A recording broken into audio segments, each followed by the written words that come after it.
Hello, everybody, and welcome to another Friday Night Comics. How's everybody doing? See a lot of familiar faces out there. Well, familiar names anyway. Hey, Ryan Viking, W.R. Costin, Hello, everybody, Becca. and welcome to My own voice because I forgot to shut the speaker off again. Hey, Buster. Nobody, not me. How you guys doing? Hey, Pinkalo.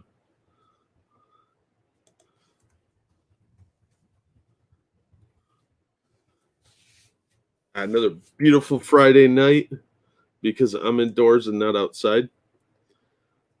So, as usual, it's time to look at some upcoming comics and see what looks good. Hey, Zombie, how you doing?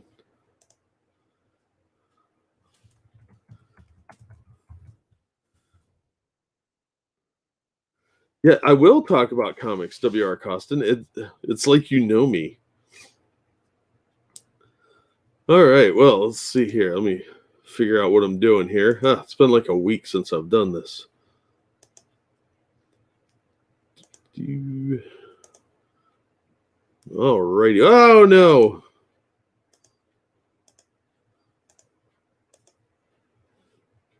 All right, let's look at next week's comics. Got my list here, everything I ordered. What is comic? It's this little magazine type book that's supposed to be entertaining, and anymore is just sad and lonesome. Let's hope I didn't accidentally just unplug my internet. Here for Smack Talk. You'll get plenty of that, Ryan. Don't worry. Work was light. Oh, that's good. Not too many people died this week. Yeah, that's always good. Better to be bored in that situation. Hey, Johnny, how you doing? I'm out of here. I feel so misled. Hey, Louie, how you doing? Whoa. Ooh, yeah, that's a tough one, Becca. You may have broken nerd law there. All right, so let's take a look at what's coming up. We'll start with Image Comics as usual because it's on top. And yeah, it's more of the same kind of garbage we've come to expect. Very PC, everybody's gay, that sort of thing. Commanders in Crisis is such trash. Deep Beyond had potential. Die had potential. Firepower, I've heard, is still pretty good, but it was just too slow going for me. So I decided to just wait for the trade paperbacks. The first volume of this, which I didn't read, is like a prequel to the comic series. It's only $10. But the first couple issues I read were really good. Noctera, I'm doing the same thing. I'm going to wait and get the trade paperbacks. It's kind of like Waterworld for me. Wasn't real impressed. Ever stop caffeine and didn't mean to. Got a headache from hell. Anyone has a sledgehammer. Yeah, eventually that'll go away. It'll take a little while. What's up, Almost Lost? No luck finding Usagi. Oh, that's so good. If you want to order them, you can get the trades. The first couple trades are on Amazon or in stock trades. Or if you want the single issues, I recommend My Comic Shop. It's Lone Star Comics' website. They have really good service if you're in the States. It's very quick. I've gotten stuff within a week. So, and considering all the nonsense going on, that's a pretty good turnaround. You just watching Don Rickles. Don Rickles, one of the legends. Inkblot, this book is only 20 pages long. So for $4, that's kind of a ripoff. Considering most comics are already short enough, 20 pages that's a pamphlet. So I'm not bothering with that. I'll just get the trades. I picked up the first trade paperback of this. Collects first 6 issues, $10. So that was a pretty good deal. And I bought that at the comic shop, so you can probably find it cheaper on Amazon or in stock. Half off trades is always pretty good too. I only buy from the most reliable, Ryan. I don't like to waste my money on questionable things. I've had good luck with New England Comics and Lone Star. And those are the two best ones I've ordered from. There's a couple of smaller ones that I ordered from like once and they were okay, but those two have never led me wrong. Used to order from New England Comics back when I was a kid because I didn't grow up near real close to a good comic shop. We had a couple that were like 30 miles away that I couldn't get to. So I had to order them. But yeah, New England Comics has maintained good quality. And Lone Star has turned out to be very fantastic. You can get Lone Star stuff on eBay, but since they quit the eBay Bucks program, it's kind of worthless. So just order straight from their website, which I think is mycomicshop.com. But I've had real good luck with them. So I wish they didn't sponsor me. That'd be fantastic. Just give me free comics. So there's nothing from Image. This is a real light week, by the way, guys, for comics. So we have time to get to some good articles. Or pretend good articles. Dark Horse Comics, Beasts of Burden, don't care. Dead Dogs Bite, catchy title, not that impressive. It's just kind of lazy horror comics. EC Tales from the Crypt, Volume 1. This could be really cool. They're reprinting some of the old Tales from the Crypt. Since Dark Horse lost a lot of licenses with the Fox purchase by Disney, so all that stuff went to Marvel, Dark Horse has to kind of guess for stuff to do, and the old EC comics, which were pretty hard to find back in the day, those are apparently making a comeback over at Dark Horse. And Dark Horse does make pretty good quality trades, so this could be really good if you like horror stuff or you want to read some of the old comics that inspired the TV series. So there's the Crypt Keeper, Vault of Terror, and the Haunt of Fear. So yeah, good stuff. Only $20 too. It doesn't say how many it's collecting. I'm guessing 6. But $20 for the volume. It's pretty good. If you like horror comics, they're really good and very adult. It's one of the things that led to the censoring of comics back in the 40s with the Comics Code Authority. So that's the only thing that even looked good from Dark Horse, but I'm not buying that because I've read those and I'm not really into horror comics that much. So nothing for me from Dark Horse. IDW, real light week. This Star Wars High Republic Adventures is supposed to be okay, but I read the High Republic book from Marvel and it was total gutter trash. Like bottom of the barrel. Oh, hey, Kyle. How you doing? Hey, Eagle. So I'm not even bothering with this. I like IDW overall, but they just don't have anything good this week. This Judge Dredd was really disappointing. And while this has a little bit more credibility than Marvel does, it's still going to be garbage because it's still High Republic SJW trash. So nothing from IDW, which really makes me sad.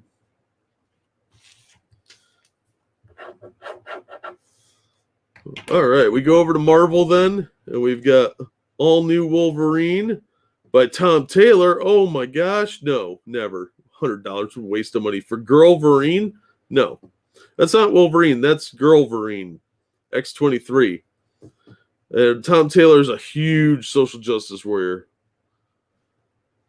So no thank you on that front. Amazing Spider-Man, it's still disappointing. America Chavez, I'm not going to buy that. Maybe out of a dollar bin to laugh at it, but no, that character's stupid and that book is stupid. I'm sure Inquisitor's loving it, but I could almost hear him laughing 2 states away, but it's just not for me. Carnage, Black, White, and Blood could be good, but I just have no interest in a lot of the stuff they're doing. The Carnage stuff is vastly overdone. I don't know the obsession with that character. I just don't get it. I think it's a little overwrought at this point. We've had Absolute Carnage, plus a bunch of one-shots related to it. Then we had King in Black, and all the one-shots associated with that. And now they're doing this Carnage, Black, White, and Blood. And there's supposed to be another Carnage thing coming up soon. I'd look it up, but I threw the book away that was telling me about it. Complete Kirby War. That could be okay. War and romance books from Kirby. I'm not a huge Jack Kirby fan, but some people are. And if you like that, you'll probably want to pick that up. It's $125, but just not. I understand his addition to the art. Don't get me wrong. It's just not a style I prefer. An Electra poster, Dead Man Logan, I don't care. Fantastic Four poster. I ended up accidentally buying a copy of Fantastic Four the other day. And yeah, still sucks. Reading old Judge Dredd lately. Oh yeah, some of those are really good. I recommend getting America. That was one of the better ones. Judge Dredd's kind of the villain in that one. The Heroes Reborn. You know, I'm of two minds on this. It's $6. It's written by Jason Aaron, who's very hit and miss for me. Ed McGuinness is a very mediocre artist to me. Lionel Francis, who did the cover, he's okay. But basically, there's no Avengers. Captain America's still frozen in ice because the Avengers never found him. And only Blade remembers how things used to be. And now they're focusing on the Squadron Supreme having inspired the heroes. That could be interesting, but I don't trust Marvel. So unless I get it a scratch and dent copy cheap or the store gives me a discount, I'm probably not going to buy it. I didn't order it, but it might be one I grab off the shelf. Yeah, $125 is the standard for these big omnibus books. You get a lot in there, and they are really, really nice. But I can't justify $125 on anything. If you want one of those books, go to In Stock Trades, and you'll get it for about $72. It's a much better deal. They usually get free shipping, too. You can get them off of Amazon a little cheaper, but I don't really trust Amazon with stuff I want in beautiful condition because they tend to throw stuff in bags and it bounces around because they don't know how to package books worth a damn.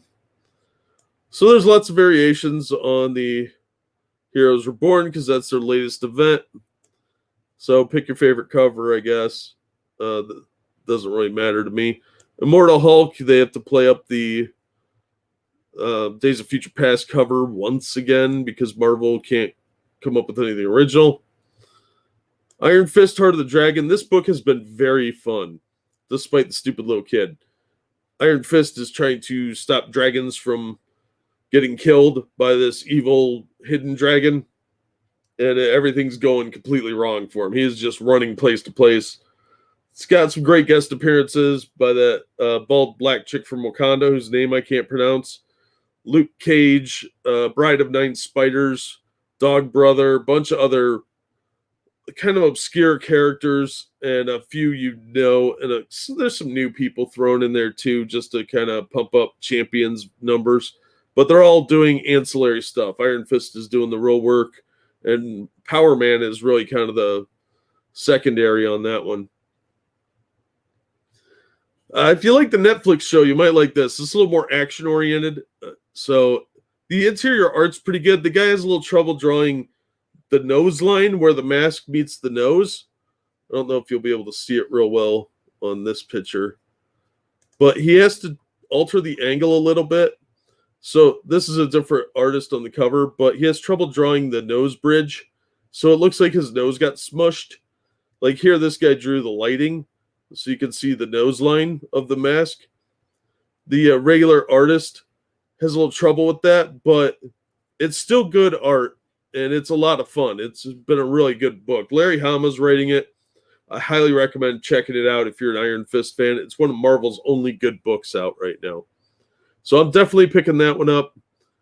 I would love to get this Cull and the Barbarians, the Cull Savage original omnibus, because it reprints a bunch of really old Cull stories from Cull and the Barbarians and Savage Sword of Conan, Savage Tales, Bizarre Adventures, that sort of thing. A lot of these are kind of hard to find.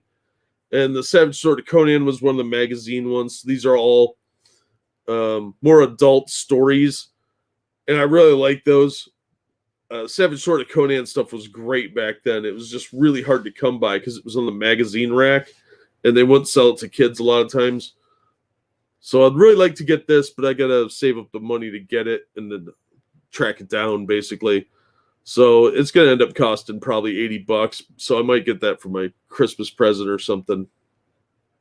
Yeah, for Cull, definitely worth it.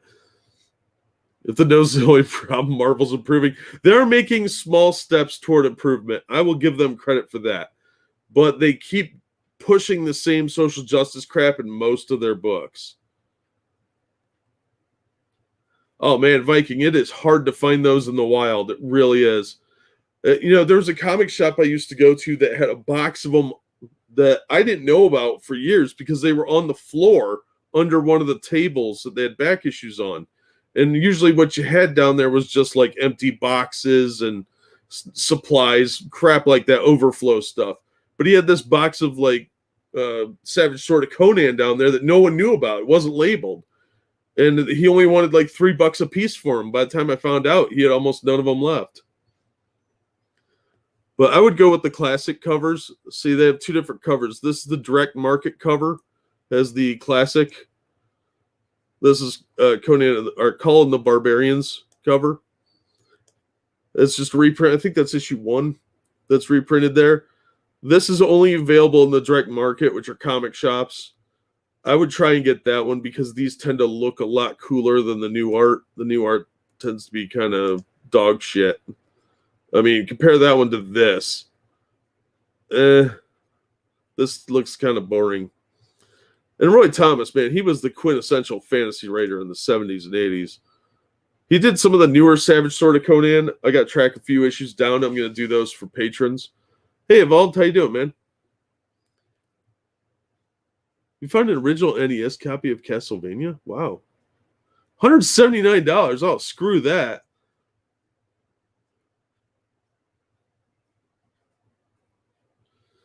Yeah, Conan's a real tricky one because some of those stories, the original stories, are in public domain.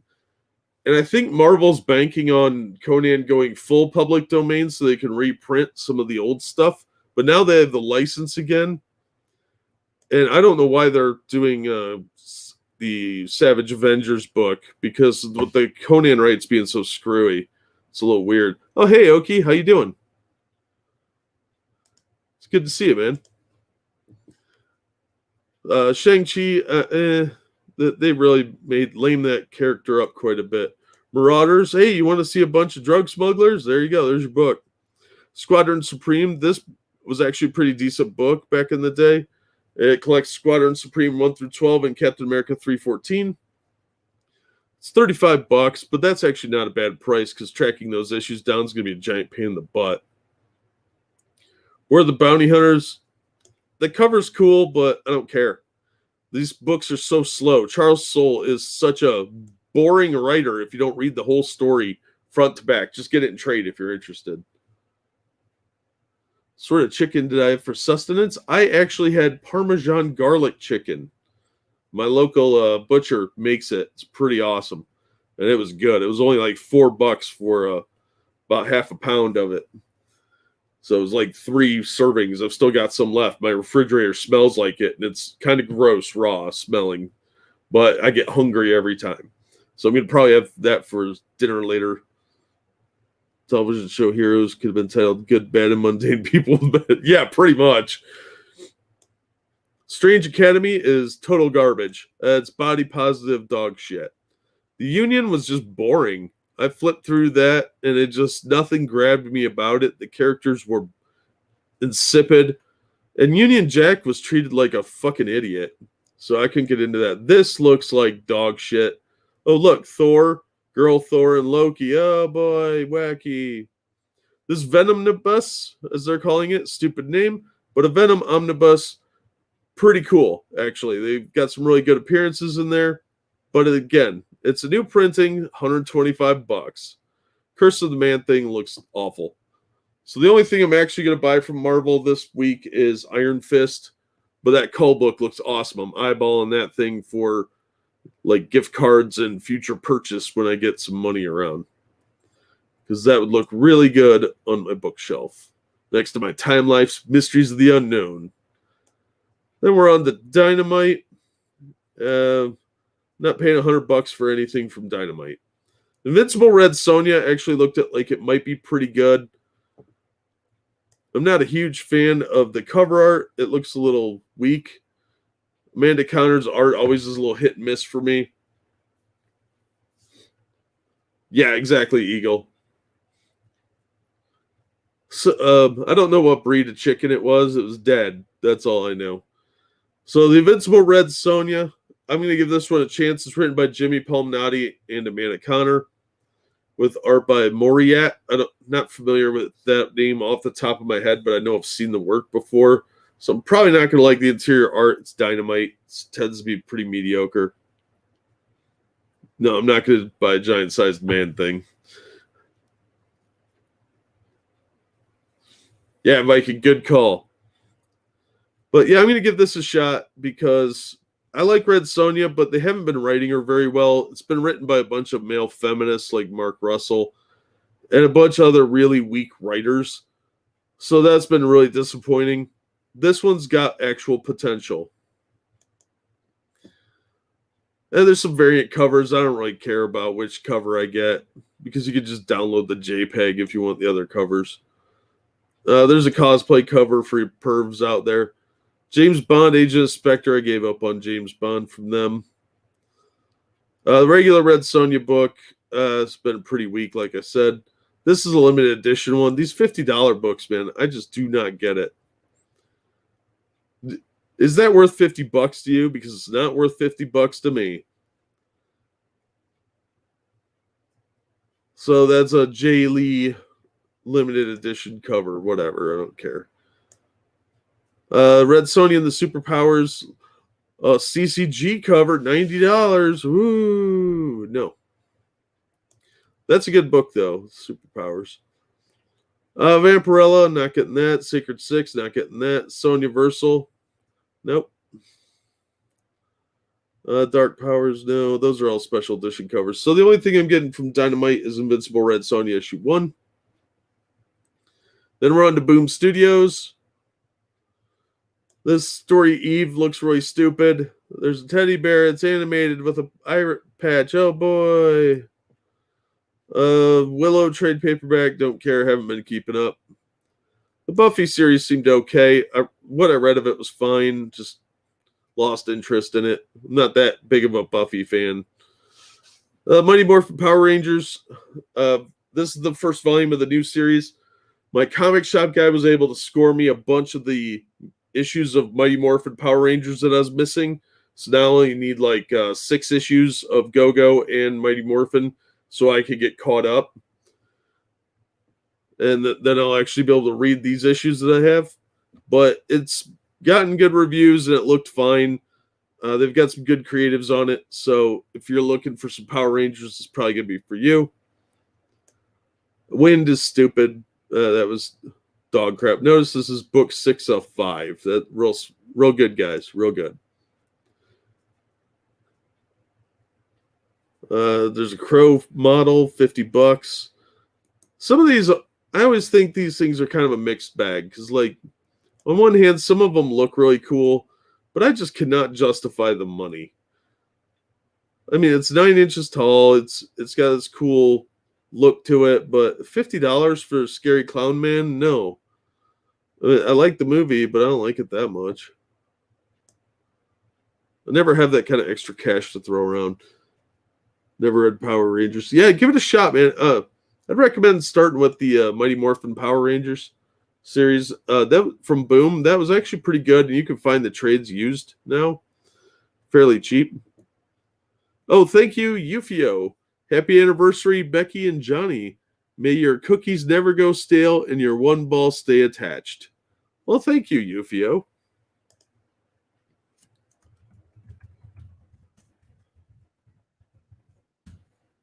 Sorry, I missed that. I don't have alerts for that for some reason. Probably because I have no idea what I'm doing with Streamlabs or OBS. All right, then we're into let's do DC before we get too far into this other stuff. All right, so DC, we got Batman coming out with this new character, Miracle Molly. Oh my gosh. Yeah. Also featuring Ghostmaker. Yay. I'll probably pick it up. I'm a little behind on Batman, so maybe it's good, but I've been really losing interest. I'm on like issue 102, and I'm rapidly losing interest in this series. And it looks like Peter Tomasi is as well. Batman Fortnite. These actually have a code in it. If you play Fortnite, it's got a code in it for some kind of bonus thingy for the game. And if you get all 6 issues, it gives you an extra thing on top. 5 or 6 issues, whatever. I don't fucking play Fortnite.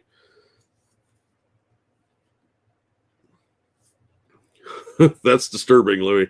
But I might pick this up. I got the first issue sitting here, but I'm going to do a special video about polybag comics. And these come polybagged because of the code. I don't know if it's a unique code or what, but there is a code in the book. And most comics have a digital code so you could get the downloaded issue. I never use mine because I hate digital comics. I hate them with a burning passion of 1,000 suns. But I might pick this one up off the shelf. Crime Syndicate. I'm going to pick this up. This series has been pretty fun. It's a trade paperback. The Multiverse Who Laughs issue was actually pretty garbage. Green Arrow, Black Canary. Don't care. Not that big of a fan of either one. The quiz would find that heresy, but yeah, it is a good idea. Evolved. Unfortunately, that's a $5 book. That should be a $2 book, a $2.50 book somewhere in there to get younger people in. They're doing that with the Scooby-Doo mysteries. The Batman Scooby-Doo mysteries is $2.99. That's what they need to be doing more of to get younger kids in. Green Lantern, I might pick that up. I'm not sure yet. Man-Bat, no. The covers are pretty good, but the interior art's crap and the story is absolutely stupid. Metropolis Grove, no, that art is garbage. That looks like a little kid drew that. Suicide Squad, I haven't been reading this. I've heard mixed things. I'm just not that interested. Swamp Thing, this is not Alec Holland. This is some garbage. It's a mini-series, too. This is a new multi-ethnic character. I'm not interested in. Tiny Titans, again, looks like a child drew this. Not interested in that. So from DC, I'll probably get. Well, I ordered Batman and Crime Syndicate. I'll probably pick up Fortnite and maybe Green Lantern, just to see if they're any good. But I'm so far behind on my comics as it is. Like I've got 50 or 60 things recorded that I haven't been able to edit, and I've got a giant stack of stuff I just picked up, which I got real cheap. Oh, I bought this huge collection of Ultraverse stuff for like $20. Oh, it was beautiful. And I want to thank all of you who donated because that's what I spent the money on. That and food. Because I went grocery shopping and I stopped at a garage sale. And this guy had this huge box of Ultraverse stuff. So that was pretty awesome. So that filled in a lot of my Ultraverse gaps. All right, back over here. This is weird looking. Demon Child eating the planet. No, thank you. Barry Windsor Smith signed hardcover. That's kind of cool. I've been seeing more of his work. I didn't used to like Barry Windsor Smith very much, except his Conan work, which was spectacular. He's got kind of different styles as his years went on. And he did Rune for Ultraverse, which I did pick up some of those issues. That's what I thought, Oki. That's what I thought. That's what the money's for. Comic books should have been properly adapted to social media, but unfortunately it weren't. Yeah. People have tried different things over the years to make comics more broad-based appeal. Malibu, speaking of Ultraverse, actually did some of the first CD-ROMs of comics. And that was the precursor to PDFs and some of the DRM stuff that we're dealing with now. But they were trying to branch out more. And when Marvel bought them up, they stopped doing all that crap. And CrossGen tried the same thing with digital comics. And Disney owns them now, too. So they actually bought them well before they bought Marvel. Betty and Veronica Jumbo Comics. My comic shop actually sells a couple of these digest books every month. And it's kind of surprising because we used to call those the homeschooler books. But they're still getting sales. So, and Archie does do pretty good stuff when they do their horror comics. And there's supposed to be a Archie meets Flash Gordon coming out, and I'm looking forward to that. That could be really fun. Damn Golden Week. Yeah, I know, Evolved. It's there's always something, man. Boarding School Juliet. I don't want to know. Black Cotton, no interest. Scout Comics tends to be kind of PC. They do some good stuff every now and then, but they're very heavily SJW as far as I can tell. Battery Factory, I don't care about. Broken Souls Ballad, kind of a catchy title, but didn't look that interesting. Children of the Grave, again, cool title, garbage looking art cover, not that interested. Bofuri, I don't know what that is, but sounds naughty. Darkon, I'm going to buy this because it's a White Widow crossover. I think I have issue 2 around somewhere, and I ordered issue 1 a while ago, back in like August of 2020. It still hasn't shown up. Yeah, pretty much, BG.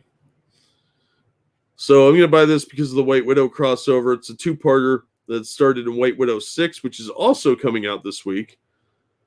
So I ordered both of those. I do like White Widow. It's pretty well done for what it is. It's got a lot of potential, but they don't seem to want to realize that potential just yet. Dead World, never really got into that. Bunch of other stuff I'm not real keen on. Eden One Shot, no interest. The Extraordinary Zero, that's only a $1 book, which always makes me nervous. My comic shop didn't even solicit for this one, so probably not going to get that. Fearless, don't care. Okay, guys. Looking at this, without reading it, that looks like a Nightmare book. I don't know what it is. I'm not buying that ever. That is terrifying nightmare fuel.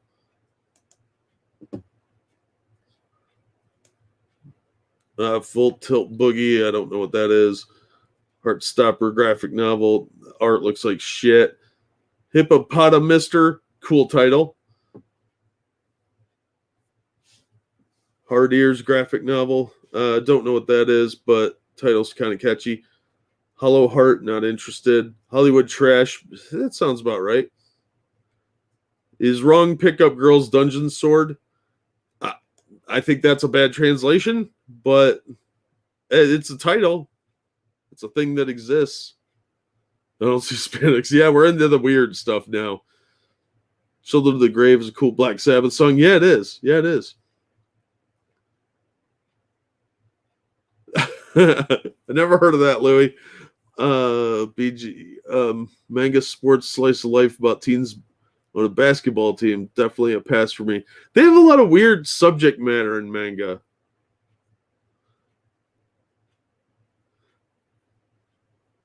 Team, not time. I knew what you meant. How many a month do you think get? How many comics do I get a month? I don't know. Too many. But I usually get a pretty good discount at all the comic shops I go to. So I don't complain. Because it's pretty good. Volleyball manga for teen girls? Oh, well, you're selling me now. That sounds like my kind of storyline. Yeah. Kitten Construction Company. All right. That's a cool concept for kids. Because kids love kittens and construction. That's selling to everybody there. I don't know what HBO Max Season 6 is, but catchy title. Love Me Not. No, not interested. Temporal Criminal. It's artists, writers, and artisans, which means it's a TV pitch. Otherwise, maybe I would have. Just catchy title. Newgate Manga. That's a cool cover idea, at least. I'm not a giant fan of the art style, of course. I'm not a big manga fan. But at least that's a cool looking cover. It's got this giant happy wolf guy and this guy that's a little too excited. So that could be cool. Again, I don't know very much about manga, so. Punchline and Vaudevillians, #1. That could be funny. I don't know. That's got potential to be good, but it looks like a mixed bag. Those teen boys playing volleyball sold to teen girls. Well, that sucks. The furry version of Bob the Builder. Oh, Newgate's fun? Okay, that's cool. Let's see here. That's a Rick and Morty doing a knockoff of Captain America issue 1 from back in the day. School Zone Girls, Shadow Man, Andy Diggle Deluxe. No thanks. I like Andy Diggle, but that Shadow Man series was trash. Rick and Morty comics are real hit and miss. Slow Death Zero. She's Josie. Josie and the Pussycats. Some of these were actually pretty well done. They're aimed at teenage girls, but for what they are, they're pretty good. Thigh High. That sounds like some fetish stuff. Uzaki Chan wants to hang out. Well, I think we know what that's probably about. That girl not having sex with dudes. Vampire the Masquerade. I am going to pick that up. That's been pretty good, even though the art's a little too manga for me.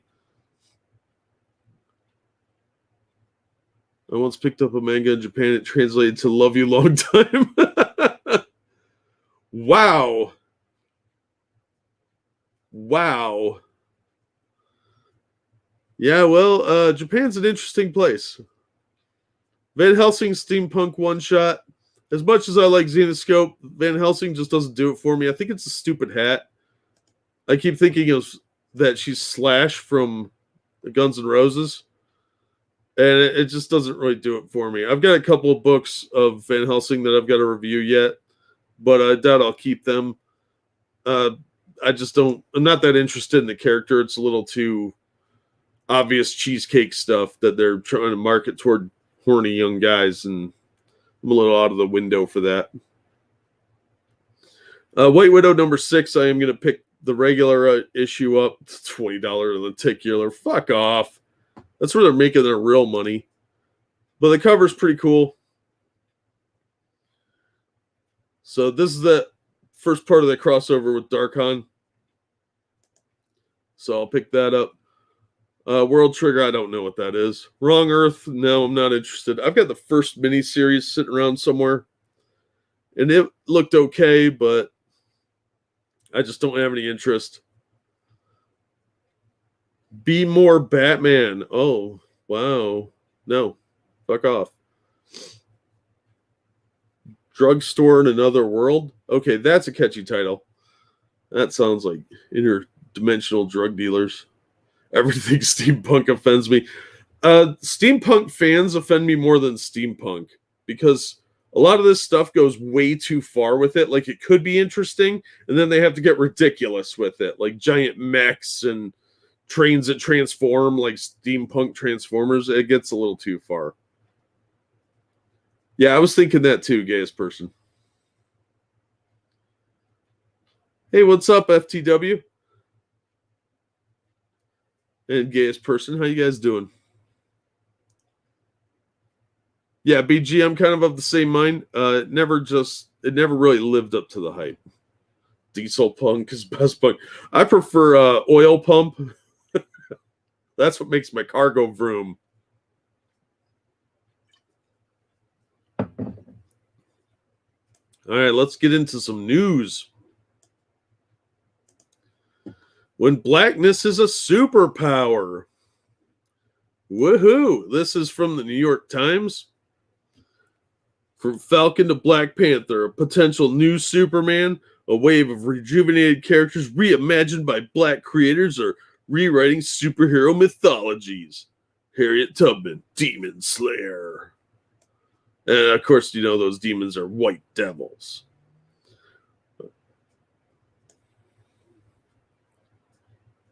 Oh, yeah, awesome.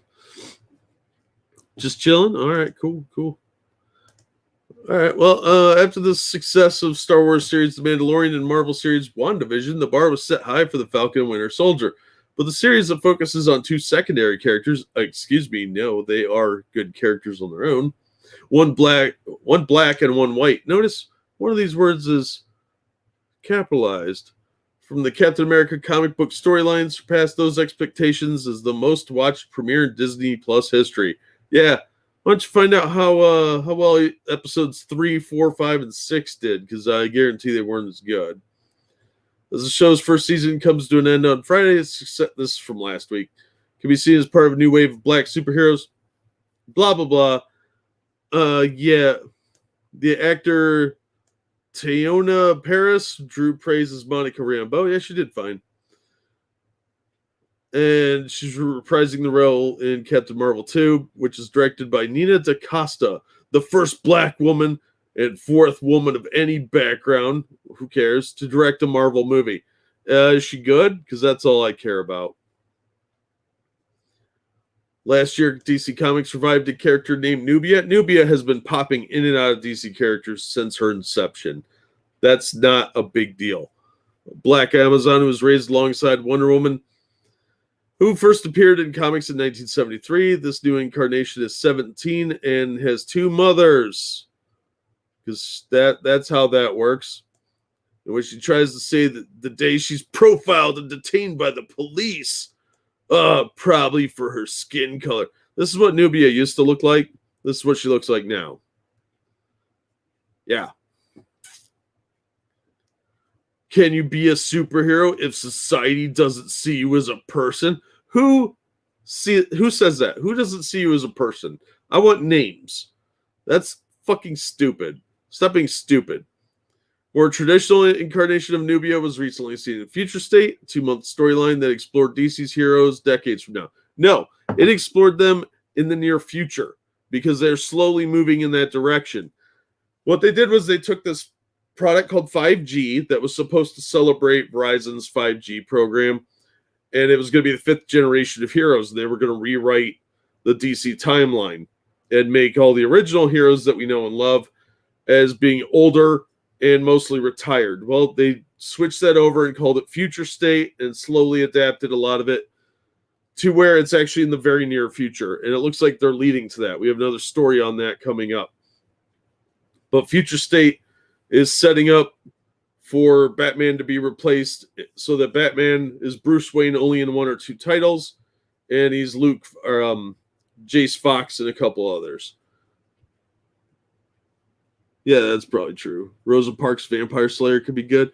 Yeah, I would actually go a little more obscure with it and make it like Rosa Parks, Wumpus. And so she transforms into a jaguar and eats people on the bus. I'd watch that. Now, that's a movie idea. So this is modern art, and this is more classic style. This looks like this would nightmare fuel me, and this looks like a normal person. So, yeah. In the Umbrella Academy, Allison Hargraves is one of a posse of supernaturally gifted siblings raised to save the world, whose particular abilities speak subtly but powerfully to the notion of blackness as a superpower. Really? Really? In his book, Super Black, American Pop Culture and Black Superheroes, this guy's name I can't pronounce, a professor of African American Studies at Loyola Marymount University, writes about Falcon's transformation in the 70s from Captain America's sidekick to a superhero in his own right. He was never Captain America's sidekick. He was always his partner. Bucky was his sidekick. Rick Jones took on the Bucky mantle for a while and was his sidekick. Sam Wilson was always his own character. In the comic book, Sam Wilson's wings are a gift from the Black Panther, a result of Wakandan technology. That's a more recent adaptation. By possessing the most venerated powers in the superhero universe, the Falcon's flight symbolized Black social and economic upward mobility that was right in line with real-world changes. That's a reach. That's a bit of a reach. Common theme threaded through all these Black superhero narratives is the way that society questions the worthiness of African Americans. No, it's not. What creators and characters you'll read about in this package underscore that is that the arc of Black superheroes is anchored by a continuing need to portray the humanity of Black people in an ongoing quest for justice and equality. That's a load of garbage. By the end of Avengers Endgame, upon his retirement, Steve Rogers gives his iconic shield to Sam Wilson. Oh, spoiler alert for a movie from like 3 years ago now. Yeah, I don't understand why anybody cares. Falcon and Winter Soldier had a predictable ending. They all knew they were setting it up for Sam to take over as Captain America, just like in the comics. But they didn't have Bucky do it. Bucky was Captain America in the comics before Sam, years before, and that was a temporary fix. And they know that they had to bring Steve Rogers back because sales were really, really bad on all these. Oh, I have a good question for you, Jack. It's one of the few comic-related useless facts I know. Do you know who is the first black man to portray a superhero in a major motion picture? First black man to portray a superhero. Wasn't it the guy that played Meteor Man? I don't remember. Yeah, I don't remember what came out first, because Blade, Meteor Man, and Blank Man all kind of came out around the same time. And I'm old, and the old memory ain't what it used to be. The Ghostbusters were heroes, but they weren't superheroes. Oh, Spawn, yeah. Oh, good call. No, I got that completely wrong. Spawn was a fun movie. Robert Townsend, that was the guy's name. Yeah, that was a pretty fun movie, too. If you guys ever get a chance, go back and watch season 2 of a TV show called Mantis. I talk about it occasionally. It's had a lot of potential. That'd really be good for a reboot if they could get away from this racial crap.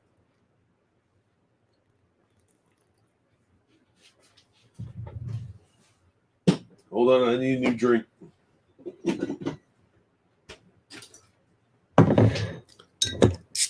Need some new Coca-Cola. Delicious.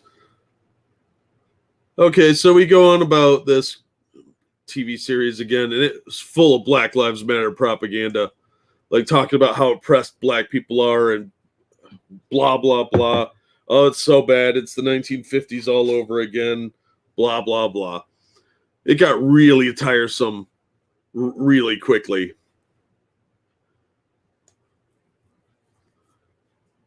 Malcolm Spellman, the Falcon showrunner, said he believes black superheroes are enjoying a moment because they have a universal appeal. Yeah, good characters always have universal appeal. Our struggle and our point of view is a concentrated version of the greater human struggle. Well, you are human, so I guess that is part of the human struggle that every human deals with somewhere in the world. Okay. They did a good job with Isaiah Bradley overall. I think they handled him much more maturely in Falcon and Winter Soldier than they did in the comics. The comics was blatant propaganda, and that was what, late 90s, early 2000s. That just was really badly done. They're like, we need a black Captain America. The concept was fine, but the execution was poorly done. Isaiah was a much more interesting character in the TV show. Yeah, the actor from Mantis was great.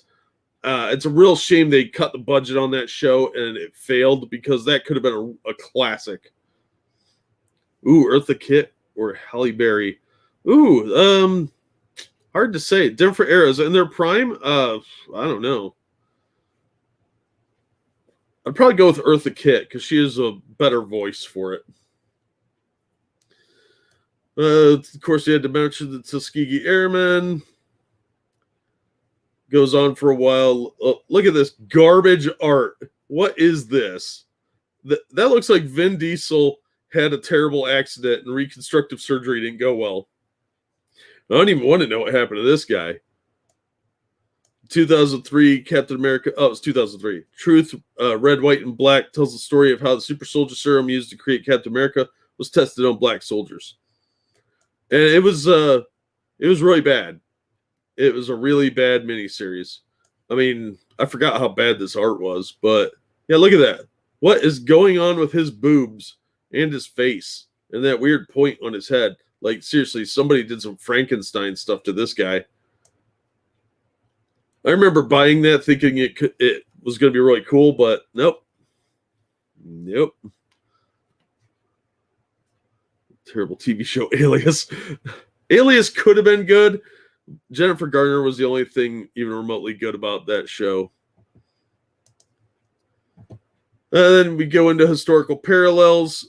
Two primary white characters in the X-Men mythology. Professor X and his radical, once friend turned enemy Magneto have long been rumored to be inspired by Dr. Martin Luther King Jr. and Malcolm X. There's no evidence to this. This is a theory that popped up a long time ago that's been going around, but there's no actual concrete evidence, just people saying that it was inspired that way. But I think they actually meant for them to be inspired from several different people as like composite characters, because there's lots of oppressed people out there, and the X-Men represented that. A lot of people in the gay community have ascribed the X-Men to the gays, and obviously with the black community, and you also have heard it ascribed to American Indians and various other marginalized groups, but you can interpret it many ways. I don't think it's limited to one group.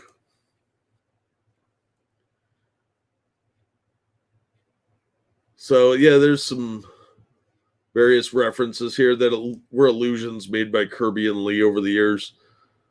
But they've never come out and said it, and they're both gone now, so it's kind of hard to say for sure that's what it was. So, yeah. Besides which, he's Jewish, and as I recall, somebody over here wasn't a big fan of those guys. So, yeah, this goes on and on for a while, and it's tiresome. It's really reaching. Although I kind of want to read this, but I know it's going to be a bunch of racist crap. Unfortunately, now a lot of the stuff like Black from Black Mask is about only black people having superheroes, and somehow they're still oppressed. Like, you can shoot laser beams out of your eyes, and somehow the man can hold you down. Yeah, I don't think so. So I think you're reaching a little bit there, but, what are you going to do? And now to flip to the other side of the spectrum, Arkhaven Comics unveils all 17 titles for its newly released Arktoons platform, promises 17 more. Arkhaven is a publishing group founded by, now I'm blanking on his name, Vox Day. He has a character called Alt Hero that's got several books out. Chuck Dixon's written a few of these.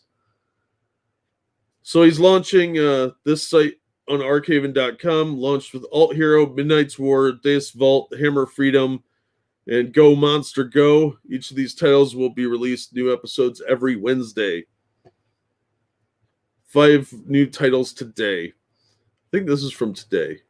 Yeah, the 28th, so a couple days ago. So you can buy these books on Amazon. They're like $8, but the quality is actually pretty good for the Amazon stuff. On Thursday, the site will feature a Throne of Bones and Ascendant. Like the last 5, don't start a sentence with like if you don't have to. Like the last 5, they will release new episodes weekly. The titles for Friday include Shade and Hygromouse. Again, they will release new episodes weekly. On Saturday, the site will feature Quantum Moritz and Clockwork Dancer. Sunday sees the release of Swan King Saga and Chicago Typewriter. That's a reference to a Tommy gun, by the way, if you didn't know. Gun Ghoul, great title. And the Cosmic Warrior arrive on Monday. Cosmic Warrior is John De La Rosa's book, which actually the first issue was good. I read that. I've got issue 2 floating around somewhere.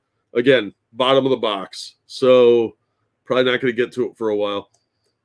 And The Awakener and Chuck Dixon's Avalon drop on Tuesday. I haven't read Avalon. Heard it's good. Some of these guys have a reputation for being very right-wing,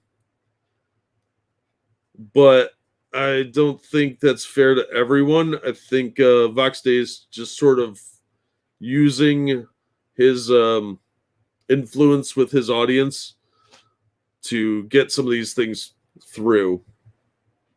So if you're not a fan of Vox Day, I totally understand that. I'm not either. But he is publishing a lot of comics under his Arkhaven stuff. So this could be interesting. I think a lot of people are trying to see how it plays out.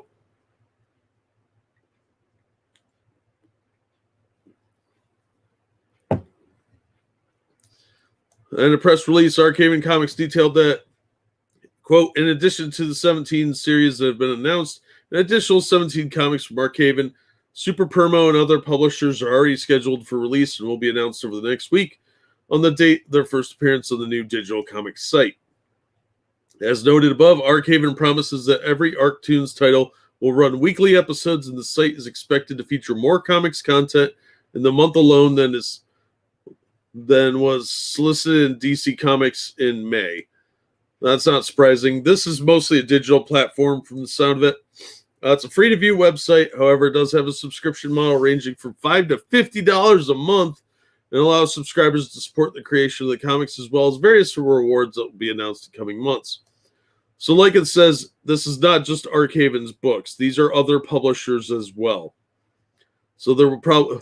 Drop the knife, necro whore. That's not a sentence I thought I'd ever see.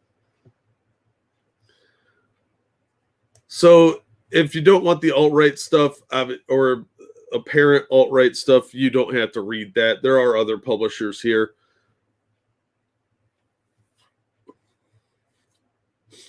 It's the reading rainbow. Yeah, it's the right-wing rainbow. The press release is emphatic. There's no paywall, no subscriber exclusive content. That's a good sign. This will get a lot of people interested. They commented on the platform model saying we're not interested in limiting the availability of the content. He added, we've seen this content support model utilized successfully in several other industries, and we know that people understand the importance of backing comics content they actually want instead of limiting themselves to the converged content imposed by huge corporations that hate them. That will draw some people in. In fact, Arkhaven touts the platform already has more than 30% of the subscribers it believes it needs in order to establish what Arkhaven lead writer Chuck Dixon describes as a perpetual production model.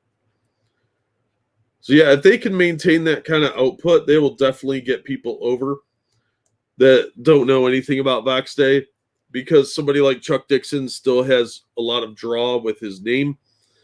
And there are other people like John Del Rose and a few others on here that will probably be able to pull their audience over as well. This is all about producing more news stories and more new content.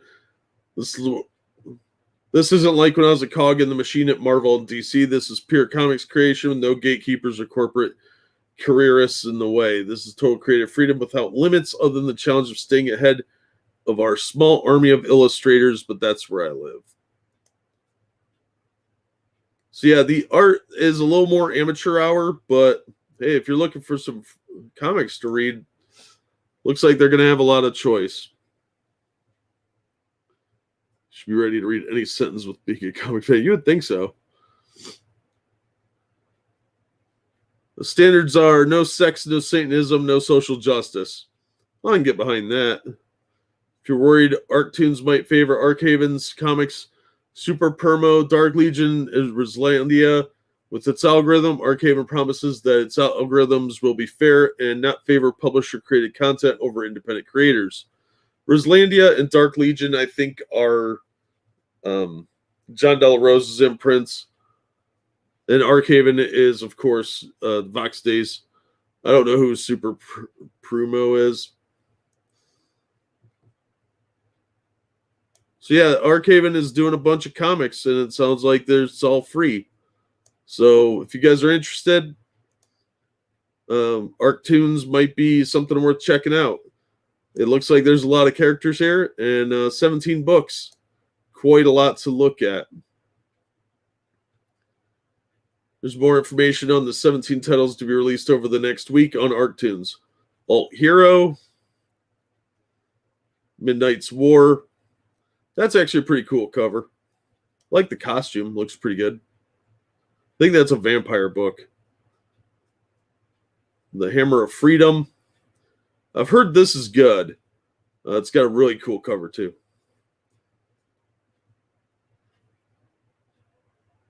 Go Monster Go. I don't know anything about that. Deus Vault. That was being done on Kickstarter.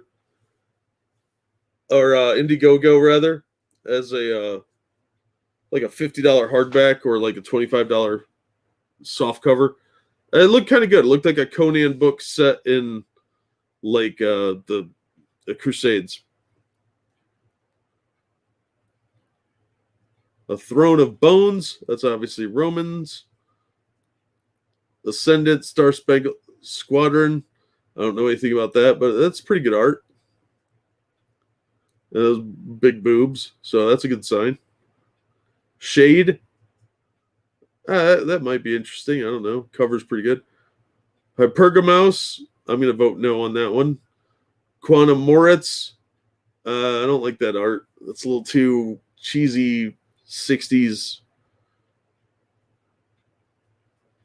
Clockwork Dancer. This is another one of John Del Rosa's books. I didn't have any interest in this one.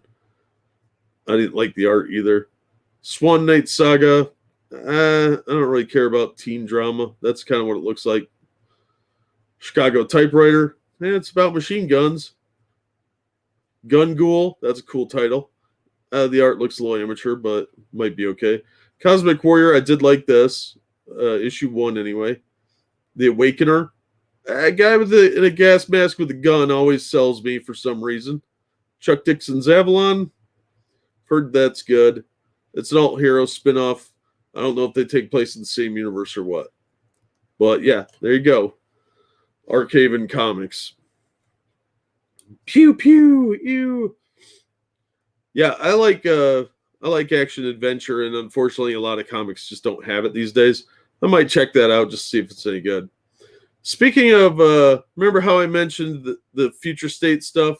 Well, Jonathan Kent to become the new Superman this summer in a new series. So they're replacing Superman with the future state version of Superman, Jonathan Kent. So this series is going to be called Son of Kal-El, Superman Son of Kal-El. And it's written by Tom Taylor, everybody's favorite social justice hero. And note that cover price, $6. So not only are they shitting on Superman with this garbage character that Bendis screwed up real bad, it's going to be written by Tom Taylor, and it's going to be $6. They don't anymore, BG. They don't anymore. That's true, Oki. It does. Yeah, some of those look pretty good, I thought. I might give them a shot and see what they are like. I really don't like digital books, though, so if they have physical copies, I might order them. Just because I prefer physical copies. If I don't like it, I can sell it or give it to someone. In a press release sent out by DC, the publisher had this to say about Superman Son of Kal-El. The action begins on July 13th as a new ongoing monthly series.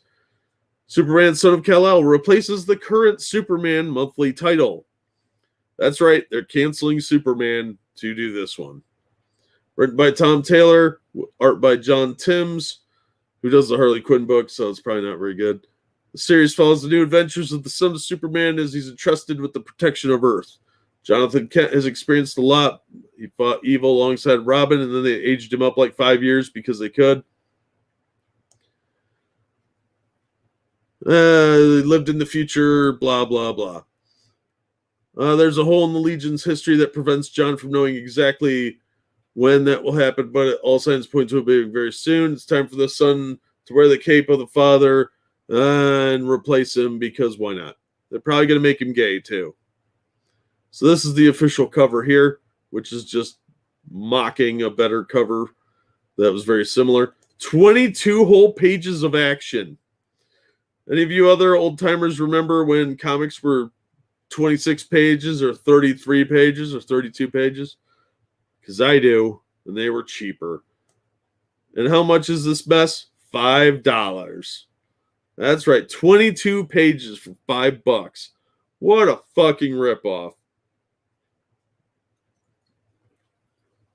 And that's insulting how much they're trying to milk out of us and make it sound like it was it's a deal of some kind. 22 pages of actions. Why would you tell us that?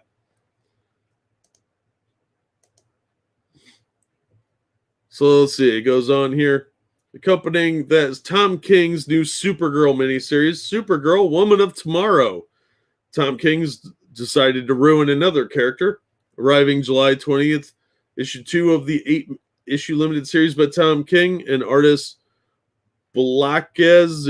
Evely, okay, whatever, continues Kara's journey of self-discovery and emergence from the shadow of her famous cousin. So she's going to be the best at everything, and she's going to have to talk down to some man because Tom King has a lot of issues he needs to work through. Supergirl, Crypto, and her new friend, Ruthie, yeah, scissoring action, I'm sure, find themselves stranded with no way to pursue Krem, the murderous King's agent. Each moment this fugitive roams free, the more beings come dangerously close to dying at his hand. There is no time to lose, so our heroes must now travel across the universe in the old-fashioned way, by Cosmic Bus. Were you guys sold at Cosmic Bus? Because I know I wasn't. Yeah, that's going to be true. Oh my gosh, that looks even worse than I thought.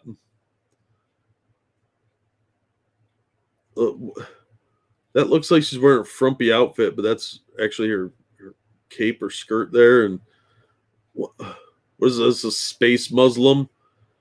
Is that why this one looks so nervous? Wow. How much is this travesty of paper? $5. No, thank you. This $5 price point is not inspiring me to buy much from DC. It really isn't. It's on A3 paper. Yeah, what surprised me? What the fuck is right? Plus, says the synopsis, we will see the return of Midnighter and Mr. Miracle. Oh, I skipped a little bit here. Joining those entries is issue 1033 of Action Comics. This is what we're going to see. Writer Philip Kennedy Johnson, who's actually not that bad of a writer, but Philip Kennedy Johnson is a TV writer, and he writes very much like a TV script. So what you can look forward to is just buying the trade paperback to save money, because it'll be like $5 cheaper. Because of these price points, it's not going to be worth it. So, Superman on the front lines in his battle to aid a group of War World refugees in Action 1033 on sale Tuesday, July 27th. This issue takes the action to Atlantis and the Fortress of Solitude, where War World refugees have taken possession of dangerous War World tech, bringing it to Aquaman's undersea kingdom and risking an all-out war that even Superman may not be able to prevent. Meanwhile, some of the escaped War World prisoners have found this Fortress of Solitude, and along with it, Lois Lane. And in this 40-page blockbuster second feature, Midnighter has gone deep into the Trojan compound and found a very unexpected guest whose path he crossed in future state, none other than Shiloh Norman, a.k.a. Mr. Miracle, or Diversity Hire Mr. Miracle, because that is not the real Mr. Miracle. That's replacement Mr. Miracle. Midnighter is not a DC Universe character. He's from an alternate universe, so why they're inserting him into DC mainline, I don't know. But this is the new thing they're doing. They're making these 40-page books for $5 to $6. Unlike the other two that aren't 40 pages, the main titles like Action, I think Detective Comics, and maybe Batman, and a couple others are doing 40 pages. The main stories are only like 20 pages, and then there's a second feature. And this second feature is with Midnighter. And this main feature is going to be Superman. So they're jacking up the price and giving you a mediocre backup story that's too short to be interesting, because otherwise it would have its own book. And then they're going to jump it up to $6 in a couple months. And finally, there's a new limited series in Superman and the Authority that sees the return of the mythic Grant Morrison, mediocre more like, and the All-Star Man of Tomorrow. The 4-issue series tie in with the events of Action Comics 1033 and set the tone for Superman, Son of Kal-El. Diving deeper into what's going on with Warworld, Superman enlists the help of a new unlikely team led by the unpredictable Manchester Black. I don't care. I'm sorry, I've lost interest. Superman and the Authority. The Authority was an interesting book on its own. It should never have come over to the main DC universe. So that art doesn't even appeal to me that much. That's going to be another $5 book, and it won't be 40 pages, I don't think. Yeah, it doesn't say it will be, so yeah. Dumb. So the big takeaway here is that DC wants to kill itself with overpriced books and doing the same replacement crap that made Marvel fail 4 years ago. So they're obsessed with this idea, and the new guy they've got running things over there doesn't seem to understand comic books, but he's a big social justice advocate. This is a different Mr. Miracle involved. It's not the same one. This is Shiloh. He was a kind of understudy that they've created for diversity higher points. They really are trying to get AT&T to show publisher rights to their company, are they? It really looks that way. It really does. Creativity in the comic industry is on life support, unfortunately. I'm not real impressed with a lot of what's going on out there. So DC's trying real hard to kill itself. Meanwhile, the MCU is working on fast-tracking that possibility as quick as possible. Eternals Marvel boss Kevin Feige addresses race and gender swapping, claims Cersei, not Icarus, is the lead, even though Icarus is the main character.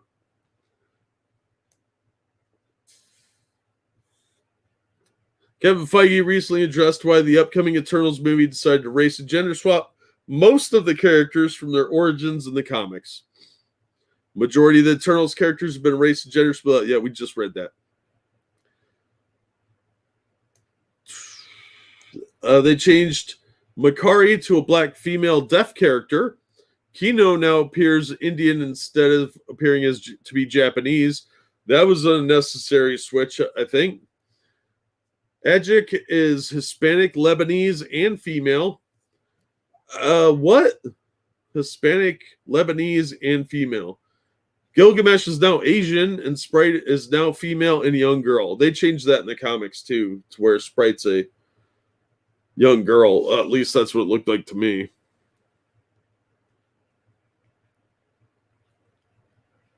No, I'm not. I don't have Super Chat because I don't have enough subscribers. Sorry, man. Yeah, DC's trying real hard to race Marvel into the grave. I'm glad your headache's going away, Buster. All right, Feige spoke with Variety about the upcoming film following... I was too lazy to get that actual article because I didn't want to read the whole thing. Following the movie's director Chloe Zhao winning Best Director and Best Picture for No Man Land, a film practically no one watched given its global box office take of $6.8 million. Globally, that's pathetic. I'm pretty sure Plan 9 from Outer Space has made more money than that. Feige would specifically address the Eternals race and gender swapping almost every single character from the comics when Variety's Kate Arthur asked, Eternals expands the MCU in terms of representation. With its large international cast, its first LGBTQ superhero, I know some of those things are baked into the Eternals, but how many of those expansive ideas came from Chloe? He answered, well, the notion of switching up the genders, sexualities, and ethnicities of the characters from the comics was baked in intentionally.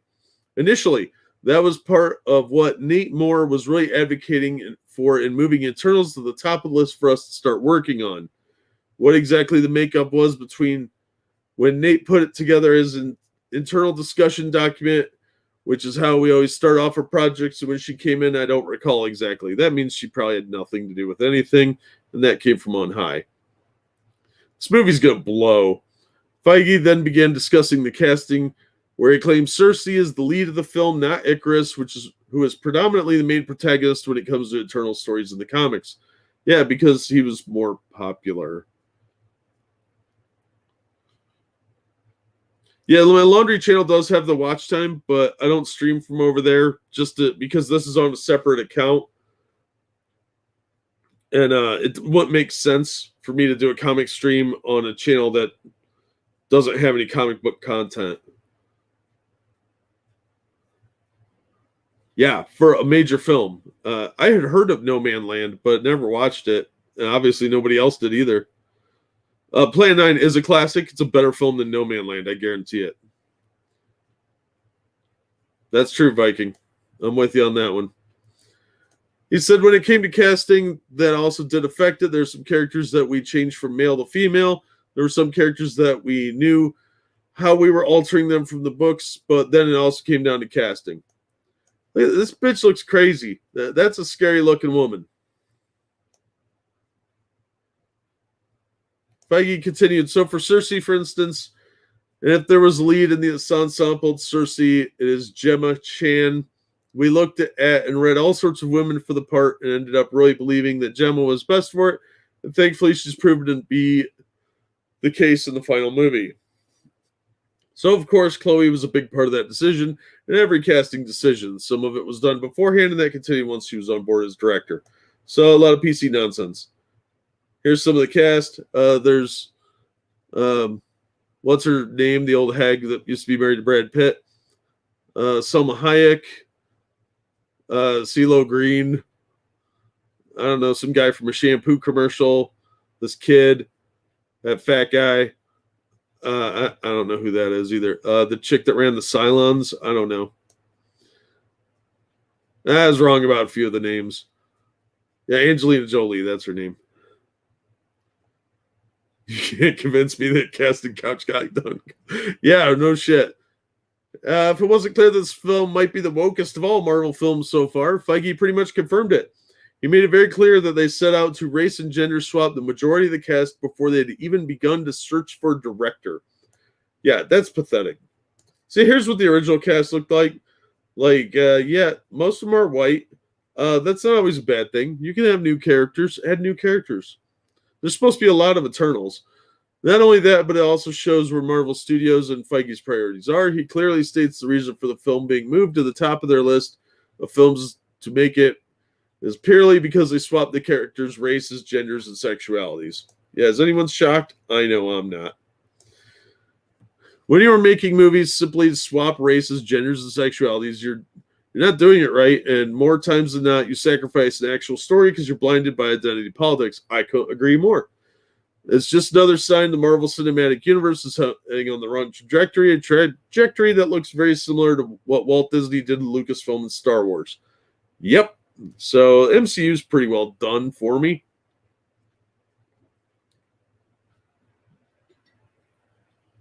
All right, on to the next one. This one's from CBR. The most garbage source in news. HBO Max's Green Lantern casts American Horror Story star as Guy Gardner.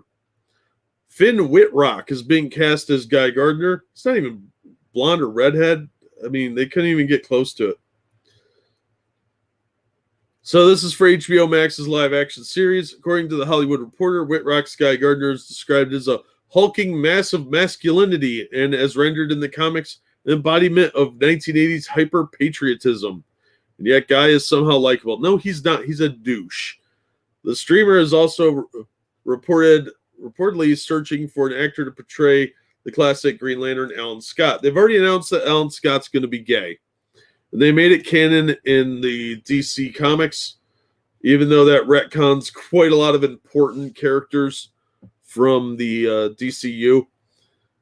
An actor to play Scott is reportedly set to be announced soon, with the Justice Society hero and first Earthborn Green Lantern slated to be one of the central figures of the HBO Max series because he's gay. It's being reported that executive producer Greg Bertolelli, had been in talks with Ryan Murphy on Wittrock's availability since he was the lead in season 2 of Murphy's Ratcheted. However, with season 2 not having a start production, Murphy agreed to let Green Lantern take priority for Wittrock. March report stated that Green Lantern was scheduled to begin production on April 12th. So this might be underway already. Guy Gardner appeared in 1968. Nobody cares. That's nerd info. So that's kind of the main thing. It hasn't picked a premiere date, but they're supposed to cast Alan Scott, and this guy from American Horror Story is going to play Guy Gardner. I don't think it's particularly good casting, but we'll see how it plays out. This series might be woke as hell anyway. All right, and then to our final story of the evening. Black Adam's Noah Centineo no longer playing He-Man. Does that dude look like He-Man? No, he looks like a yoga instructor. Doesn't look anything like He-Man. So, not a big loss here, but it does make it look like there's some possible problems on the set of the movie. Noah Centineo is no longer playing He-Man, is not attached to the Masters of the Universe movie that is in development. A rep for the actor filled in Collider saying, He is no longer attached to that project, but no reason was given for the article notes. This comes from Cosmic Book News, but it's been going around a lot of sites. Noah Centineo is also playing DC's Atom Smasher for Black Adam, which is now filming, and he's also set to star in Netflix's upcoming GameStop movie and an untitled CIA spy thriller. That's fine. He'll do fine as Atom Smasher, but he just doesn't look like a He-Man casting. The Calvin Klein underwear model was announced to be playing He-Man back in March of 2019 and confirmed he would have the power of Grayskull in May of 2019. That didn't happen. Again, it's unclear at this time why Noah is no longer playing He-Man, but when the news was first announced, to be honest, Centineo wouldn't be my first choice to play He-Man, and he doesn't look the part at all. No, you need a big buff dude. Not some guy that looks like he does yoga and farts kale salads every hour. Collider now offers Sony and Mattel are back to square one in regards to casting He-Man, and the Aaron and Adam Nee band of robbers are writing and directing the movie, which has had numerous scripts over the years, which means it's probably a clusterfuck, as Batman, Dark Knight, and Man of Steel writer David S. Goyer wrote an early draft, which is probably crap, as did Thor's Christopher Yost and Iron Man scribes Matt Holloway and Art Markham. While we wait for the live-action version, Kevin Smith has developed a Masters of the Universe Revelation anime series for Netflix, which is said to be faithful to the original series and action figure line, hopefully, but I doubt it. As a head honcho at Netflix, was a big fan of He-Man growing up and wants Smith to develop an anime series just like it and better. I'm holding out hope that Kevin Smith doesn't screw the pooch with that and make it super woke, but Kevin Smith can be a real SJW hack when he wants to be.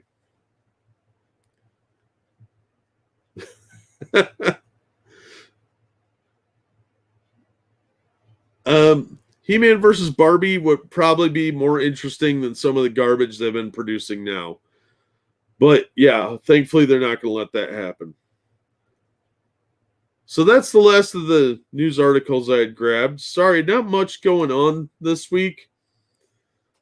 It's a pretty light week in comics and pretty much news that I found.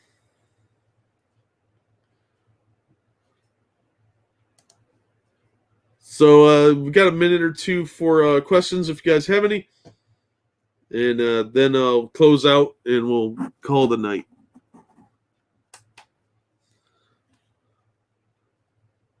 So what kind of excitement in comics do you guys have any questions on, if any? Or pop culture in general? I'm full of useless information, about half of which is probably wrong.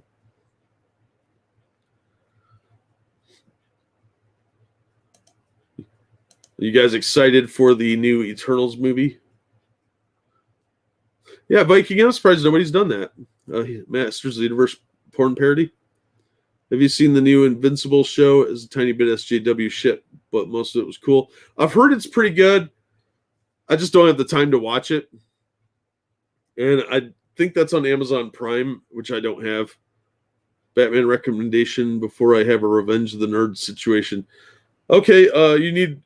What kind of Batman recommendation, Becca? I need a little more information to work with.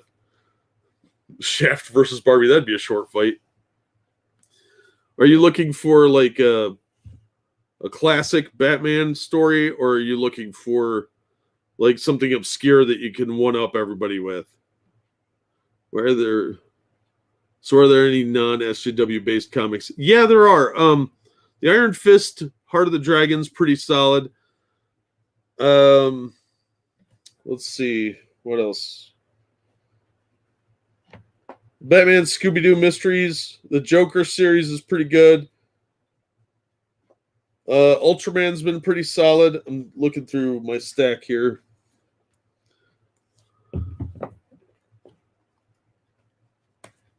Shin no Kage was good.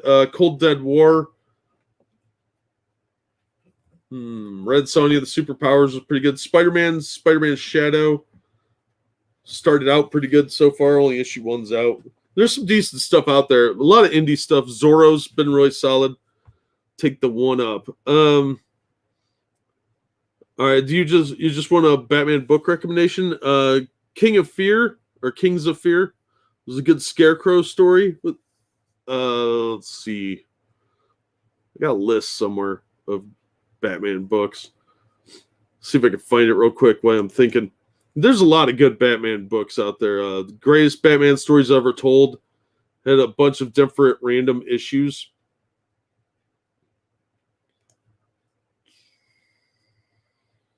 Let's see, I have a list of these things somewhere for some video ideas I was going to do.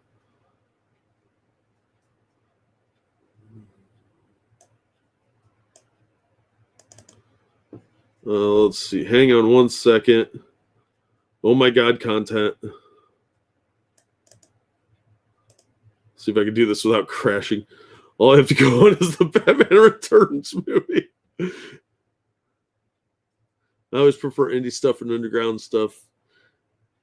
Anything but mainstream pop culture shit. Yeah, there's a lot of garbage out there.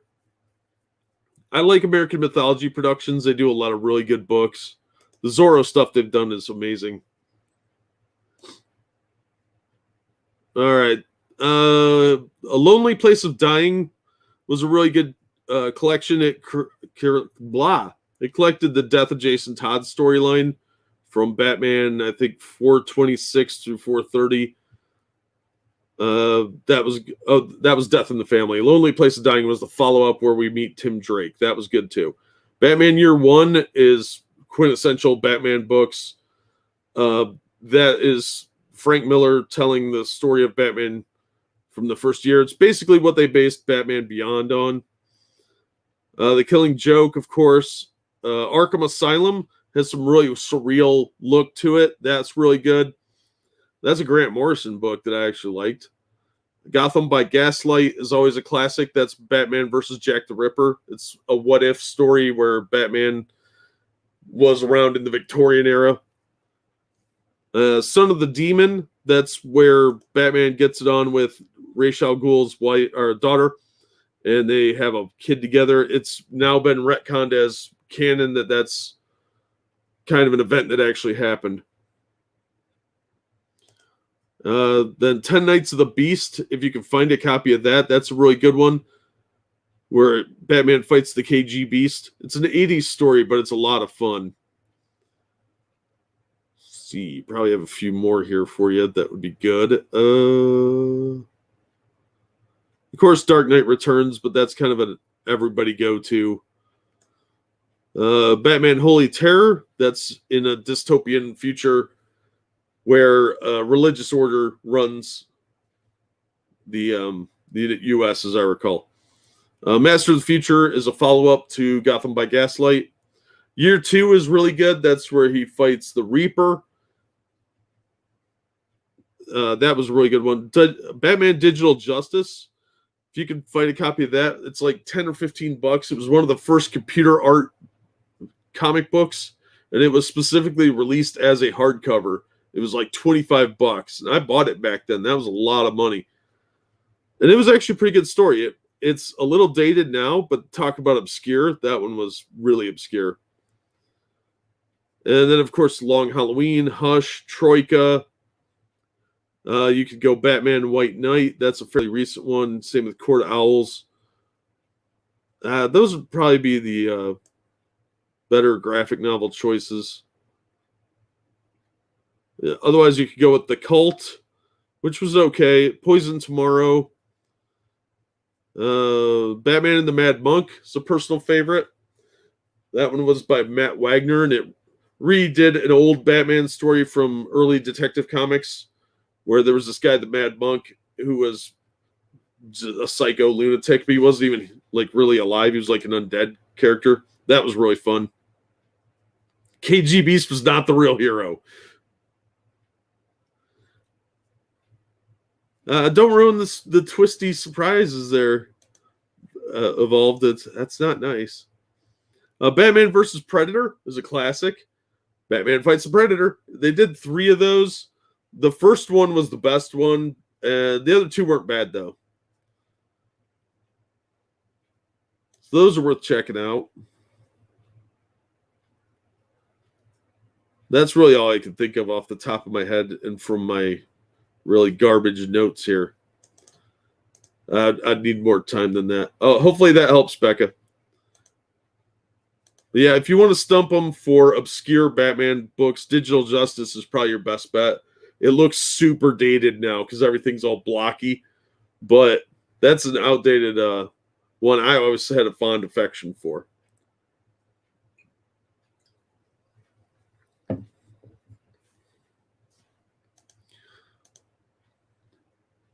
So anything else anybody's got?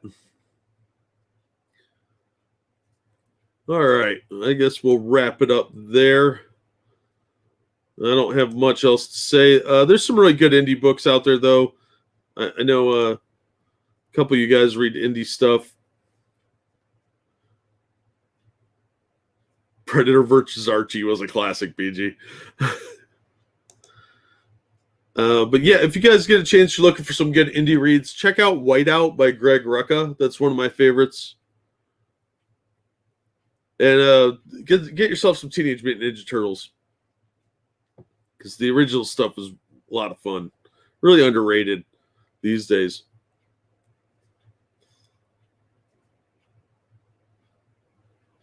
So I think we're going to wrap it up there. Thank you guys for coming out, and thank you to Eufio for the donation. You guys are awesome. Appreciate it. Batman vs. Predator needed a movie for that. Hollywood would probably F it up. Yeah, they would have. They would totally screw it up. The downside is the Predator rights are up in the air because of that weird lawsuit that's going on. They canceled the comic book from Marvel due to that. And I'm concerned that Disney's going to find a way to screw those guys over.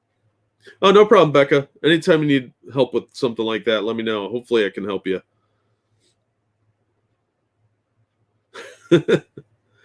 All right, guys. Thanks for coming out. Appreciate everything. And hopefully we'll see you on the next episode next Friday around the same time.